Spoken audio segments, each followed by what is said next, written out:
Florida's wildlife is a huge part of the state's identity that includes the Florida manatee. If you want your chance to see a sea cow from an aerial view, then look no further than Manatee Lagoon in West Palm Beach. There are not many places like Manatee Lagoon. During this Florida winter, you can bet that more manatees will make their way to our area and Manatee Lagoon. Almost like an aquarium that you can see from above the water. Raising awareness is the mission for Rachel Shanker.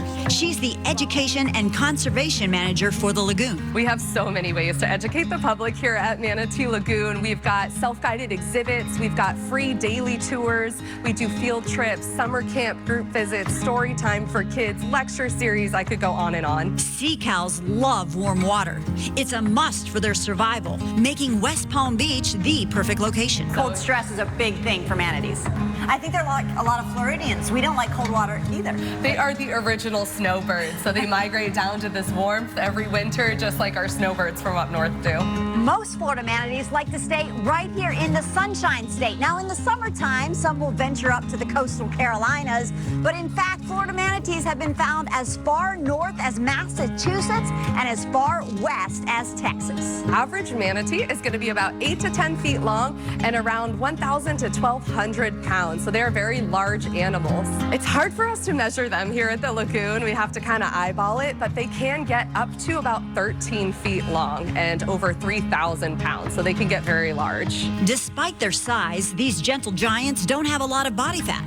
It's the reason it's hard for them to stay warm. They also thrive on seagrass. Their heavy bones help them sink to where seagrass grows. Kind of like putting on a weight belt. It helps them sink. So if you want to feel how heavy just one bone is. So that's way heavier than a human bone because we have the marrow and we have different elements, but that is just solid, They are truly solid. And there is one other really fun fact about how manatees control their buoyancy. So manatees control buoyancy with air in their lungs, but there's also another place that all mammals have air by letting out some air out the other end and sinking down. Wow, I've never heard that before in my life. That is pretty funny. Wildlife experts say to avoid feeding or touching them. Just seeing them is something special.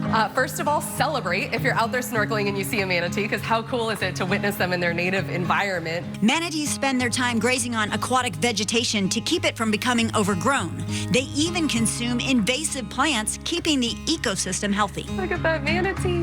Manatee Lagoon, teaching the next generation how to live in harmony with these beautiful creatures.